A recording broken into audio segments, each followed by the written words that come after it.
21, 13h, l'heure de votre journal. Bonjour et bienvenue à la une de l'actualité. Le président Alassane Ouattara a présidé hier une réunion du Conseil national de sécurité, réunion au cours de laquelle il a été décidé l'intensification du contrôle de l'obligation du port de masque, la stricte application des mesures de répression en cas de non-respect des gestes barrières et la révision du délai de validité du test Covid-19 pour l'entrée et la sortie en Côte d'Ivoire. L'édition 2020 du prix du patronat initié par la Confédération générale des entreprises de Côte d'Ivoire. Pour cette 5e édition, 7 lauréats sont récompensés en présence du ministre de l'Enseignement supérieur et de la Recherche scientifique, Adama Diawara. Les précisions de Walter Amadou Ouattara dans ce 13h. La République centrafricaine a décrété jeudi l'état d'urgence pour 15 jours sur l'ensemble du pays. Le porte-parole de la présidence, Albert Yalo Kemokweme, explique qu'il a été instauré pour faciliter les enquêtes en cours suite à l'offensive contre Bangui menée par les rebelles la semaine dernière. Avant, tout allait bien, mais le coronavirus a tout détruit, il a tout ruiné. Pour le vaincre, on s'organise comme on peut.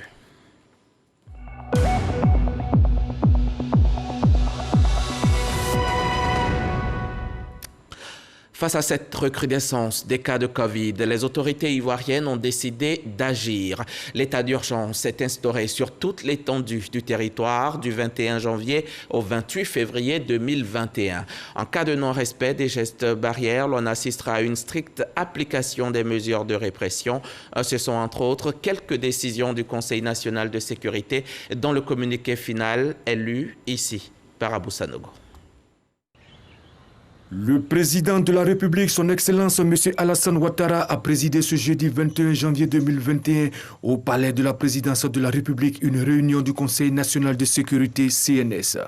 L'ordre du jour a porté sur le point suivant: la situation sécuritaire générale, le point de l'attaque des casques bleus ivoiriens au Mali, l'évolution de la pandémie de coronavirus 2019 en Côte d'Ivoire.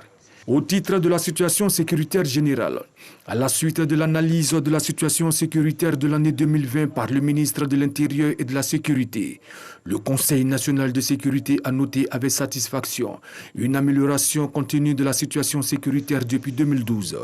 Cette amélioration de l'environnement sécuritaire résulte des importants moyens engagés par le gouvernement, conformément à la loi de programmation militaire 2016-2020 et à la loi de programmation des forces de sécurité intérieure 2016-2020 au profit des armées, de la gendarmerie et de la police nationale, qui sont plus professionnels et mieux équipés.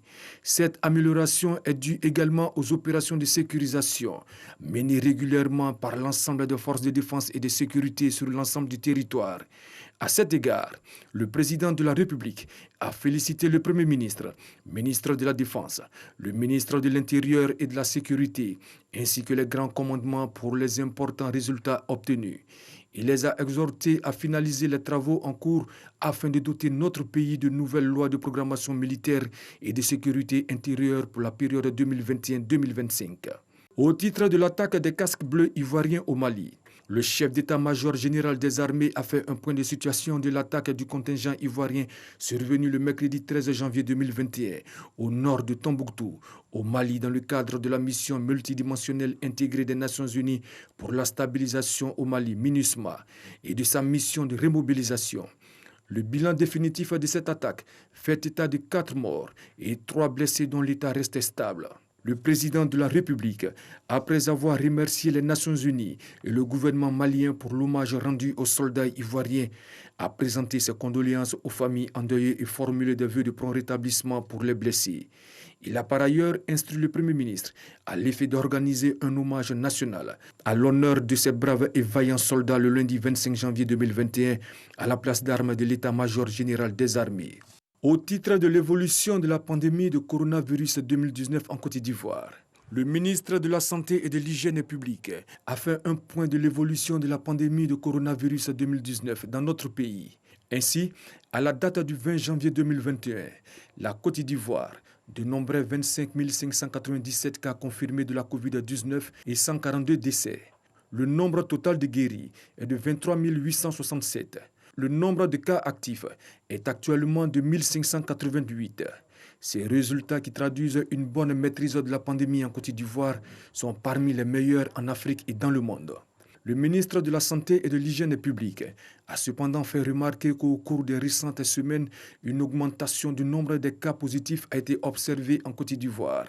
Cette augmentation s'explique essentiellement par le non-respect pendant la période des fêtes de fin d'année des mesures barrières, notamment le port du masque, la distanciation physique et le lavage des mains. Afin de maîtriser et juguler cette augmentation, sur proposition du comité de veille de la COVID-19, le Conseil national de sécurité, après analyse, a décidé des mesures suivantes. L'intensification du contrôle de l'obligation du port du masque, notamment dans les transports en commun, les services publics et privés et tous les espaces publics. La stricte application des mesures de répression en cas de non-respect des gestes barrières. La révision du délai de validité du test COVID-19 pour l'entrée et la sortie en Côte d'Ivoire qui passe de 7 jours à 5 jours. L'instauration de l'état d'urgence sanitaire sur toute l'étendue du territoire du jeudi 21 janvier au dimanche 28 février 2021. Par ailleurs, le président de la République a donné des instructions afin que le processus d'acquisition des vaccins anti-COVID-19 soit accéléré. Le président de la République a félicité tous les acteurs impliqués dans la lutte contre la pandémie et a exhorté les populations vivantes en Côte d'Ivoire à plus de responsabilité, de discipline et de civisme quant au respect des mesures barrières. Fait à Abidjan le jeudi 21 janvier 2021.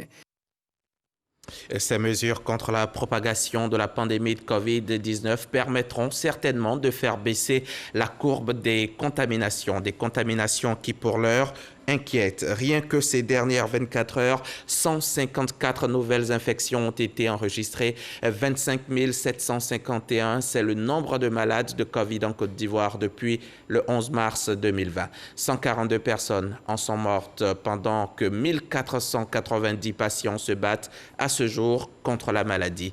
La consigne, vous la connaissez, toussez dans le creux du coude, portez le masque de protection et maintenez 1 mètre de distance entre vous et les autres.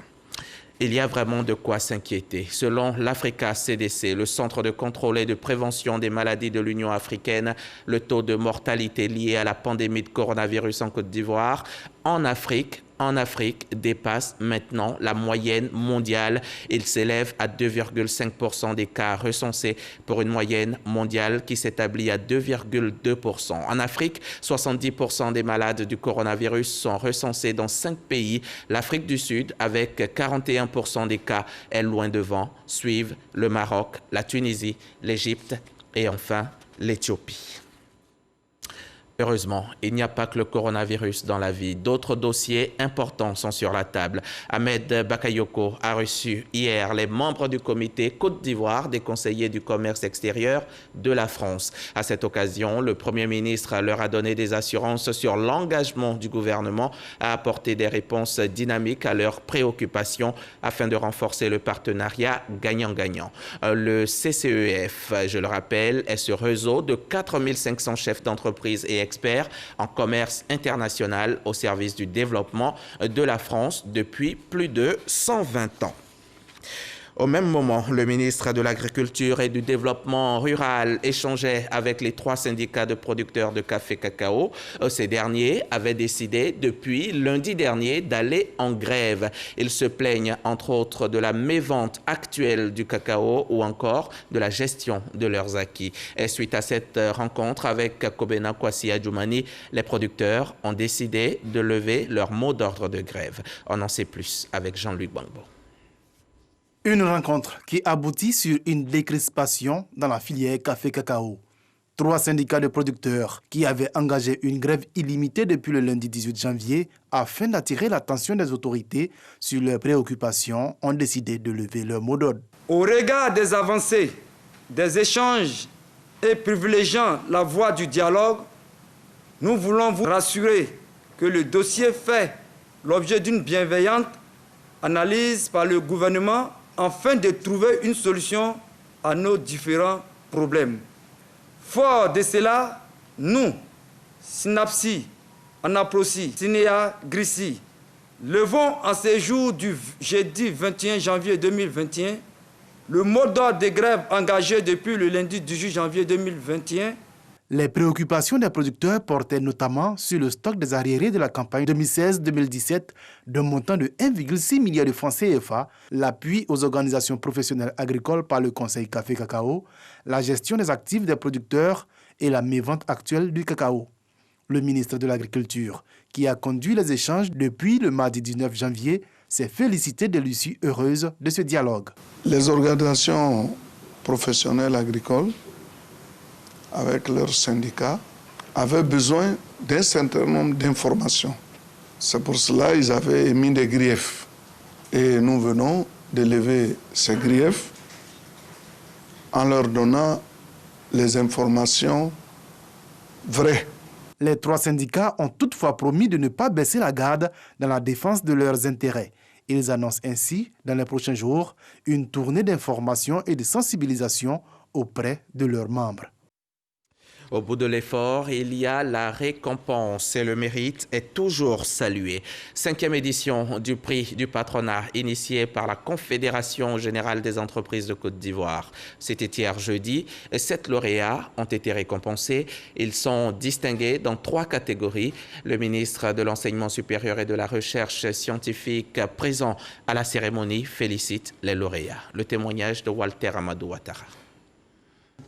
Doté d'un montant de 10 millions de francs CFA, le prix spécial 2020 de la 5e édition du prix du patronat est décerné à Vierge Nguessan Haïtien pour son projet intitulé « La formalisation du secteur informel par la vulgarisation et la maîtrise des cycles des mécanismes de financement des marchés ». Avec lui, 6 autres lauréats qui ont reçu dans leur catégorie chacun un prix d'encouragement et un premier prix, dont l'un est revenu à Yaoungoran, enseignant-chercheur pour ses travaux relatifs à l'application du solaire thermique sur les procédés de séchage, fermentation de fèves de cacao pour améliorer leur qualité commerciale. Merci de nous encourager à travers ces prix à comprendre que la recherche est dynamique et que nous devons continuer à travailler.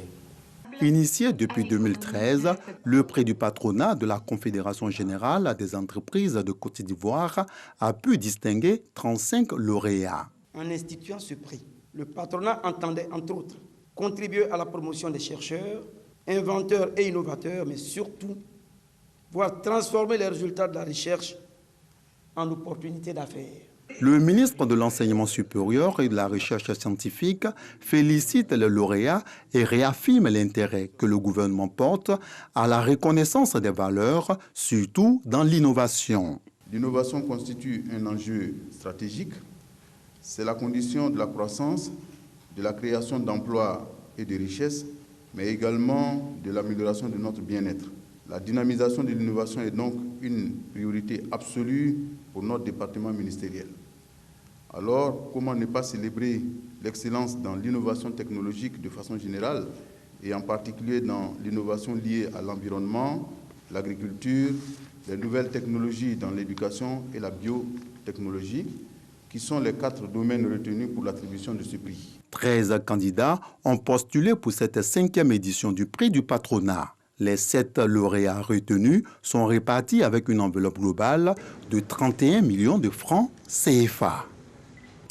Ils sont une vingtaine de souscripteurs au programme de logements sociaux de la SICOGI, acquéreurs du programme immobilier baptisé Cité Ado dans la commune de Yopougon, qui viennent de recevoir les clés de leur maison.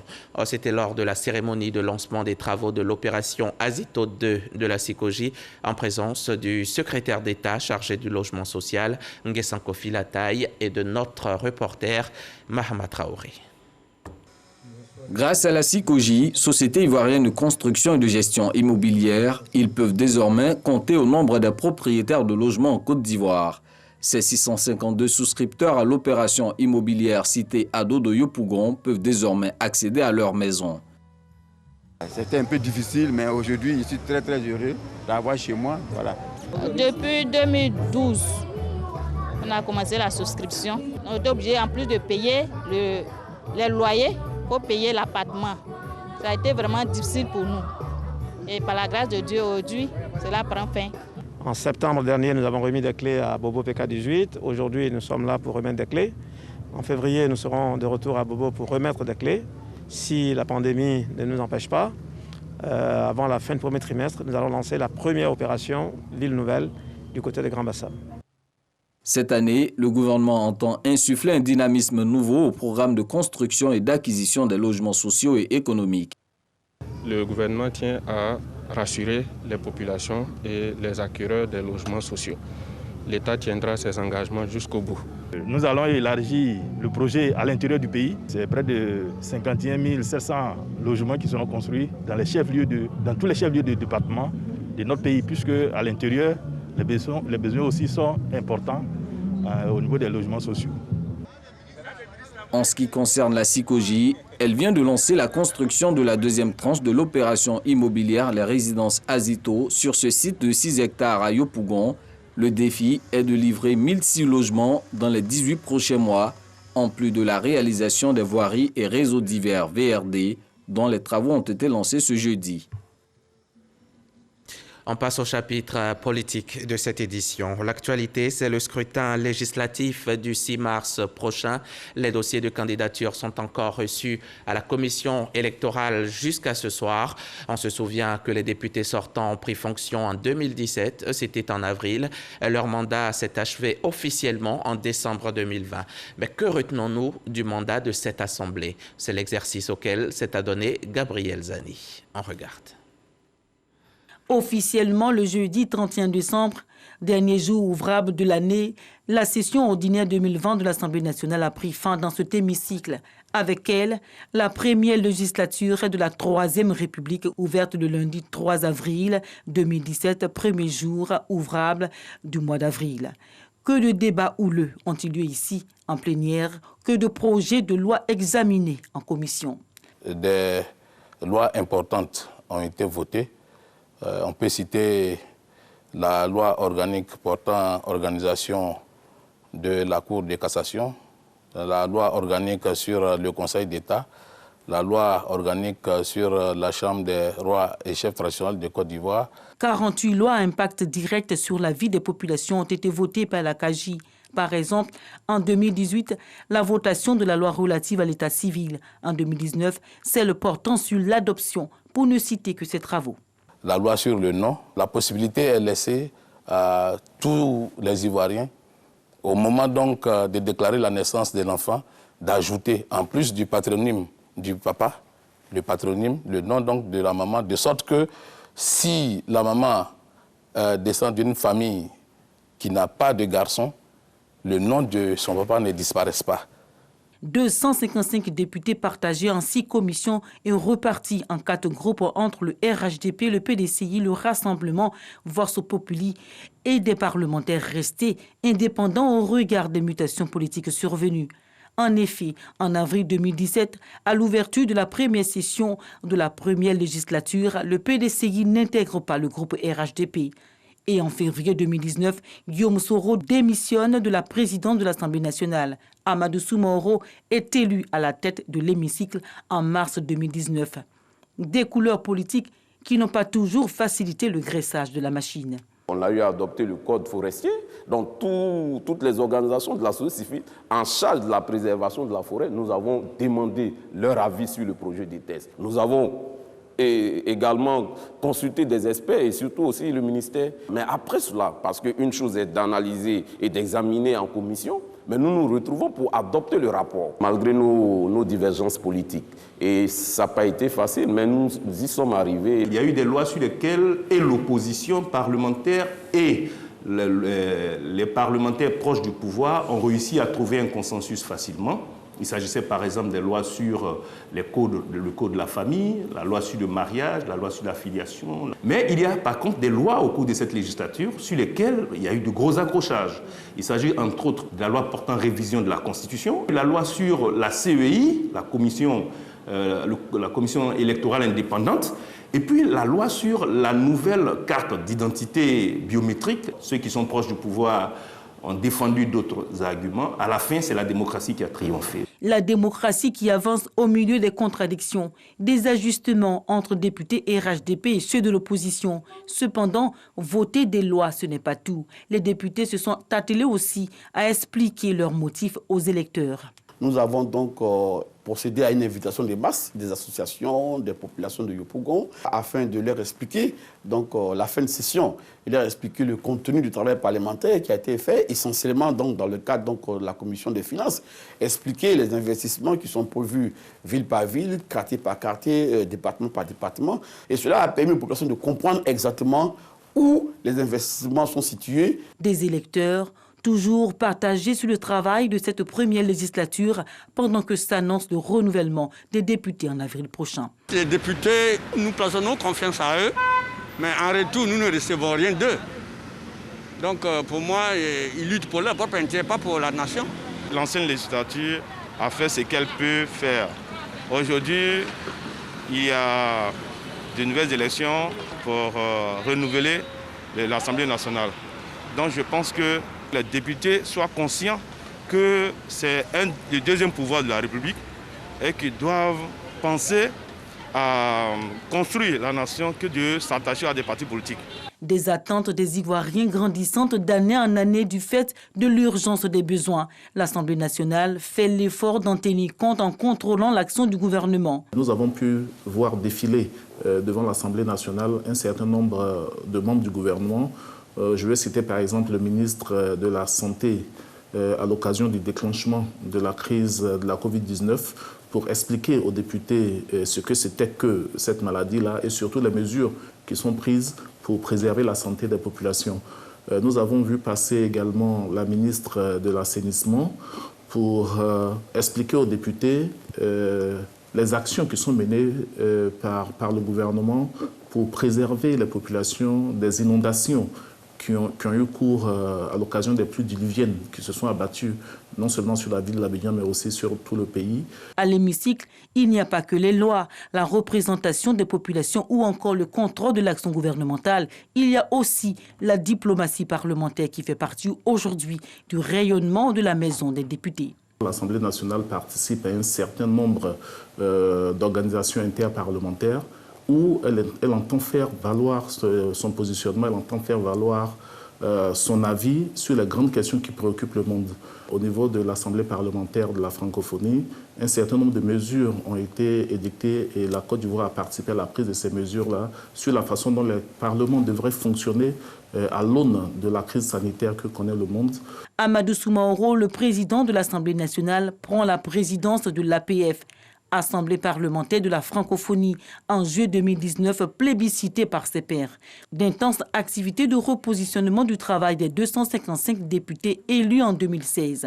Dans cette législature exceptionnelle de 4 ans au lieu de 5, selon les dispositions transitoires de la Constitution de 2016, 173 lois ont été votées au total. C'était un récapitulatif de Gabriel Zani, élément à retrouver sur l'application RTI Mobile et sur rti.ci.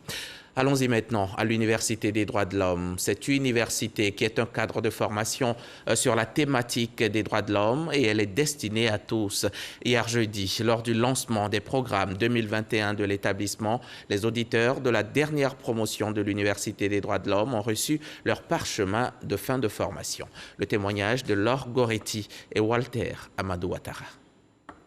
80 auditeurs reçoivent des parchemins de l'Université des droits de l'homme, l'UDDH, après des formations sur la thématique des droits de l'homme. Aujourd'hui, c'est de la joie, c'est une satisfaction pour nous d'être formés dans cette université et avoir des rudiments nécessaires pour défendre les droits des hommes et aussi connaître nos droits. Nous avons beaucoup appris en ce qui concerne les thématiques des droits de l'homme. Et comme nous savons que la question des droits de l'homme est une question majeure, nous sommes vraiment sortis heureux de cette formation-là. Cette cérémonie de remise d'attestation marque l'ouverture de la session 2021. L'invité spécial, Kwadwo Konan-Bertin, a prononcé la conférence inaugurale de la 6e session sur le thème « Droits de l'homme et cohésion sociale en Côte d'Ivoire, quelle stratégie d'action pour une réconciliation réussie et une paix durable ?» Les droits de l'homme sont l'expression d'exigences humaines fondamentales et se réfèrent donc à la notion de dignité et d'égalité de la personne humaine. Les droits de l'homme sont des garanties juridiques universelles qui protègent les personnes et les groupes de personnes Selon la présidente du Conseil national des droits de l'homme, CNDH, initiatrice de ce projet, la session 2021 va connaître des innovations. L'UDDH a signé 2 conventions en 2020. L'une avec l'Université virtuelle de Côte d'Ivoire pour permettre à ceux qui sont à l'intérieur du pays et ceux qui ne peuvent pas se former en présentiel à l'Université des droits de l'homme du CNDH de le faire à travers les techniques de l'information et de la communication.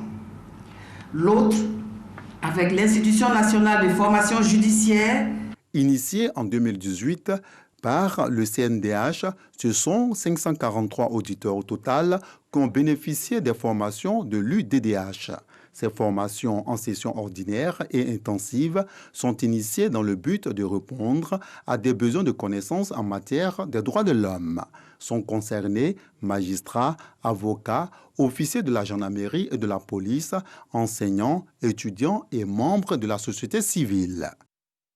On prend la direction de Diokwe, région du Guémon. La ville vient d'être dotée d'une CRS, une compagnie républicaine de sécurité pour le bonheur des populations. Voilà de nombreuses années qu'elles attendaient. Maintenant que ces choses faites, elles se disent heureuses et reconnaissantes au gouvernement. Godefroy Okambawa était à Diokwe, son reportage dans nos prochains journaux.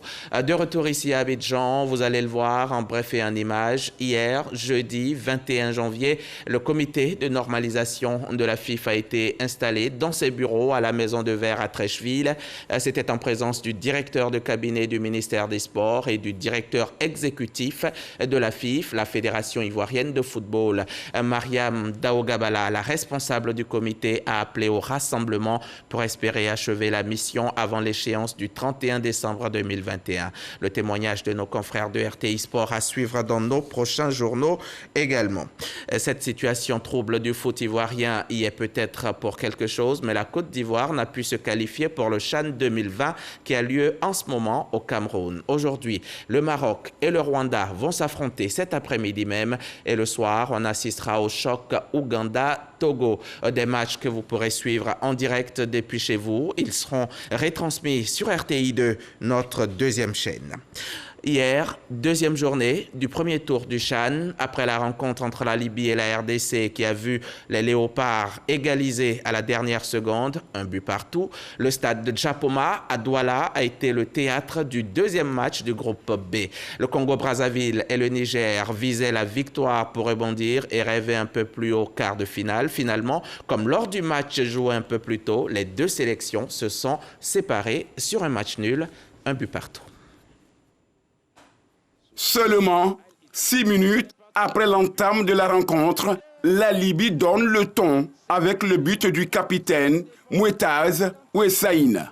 Après cette réalisation matinale concédée par les Léopards, les poulets de Florent Ibengue vont appuyer sur l'accélérateur, mais cela sans succès, puisque la pause intervient sur le score d'1-0 à la faveur de protégés de l'équipe de Zoran Filipovic.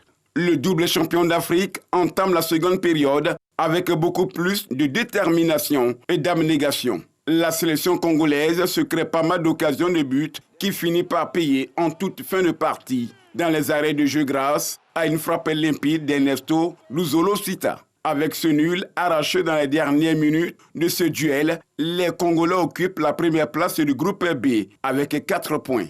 La Libye, vainqueur en 2014, de son côté pour son dernier match de poule devant les Diables Rouges, devra sortir les tripes pour s'assurer une qualification.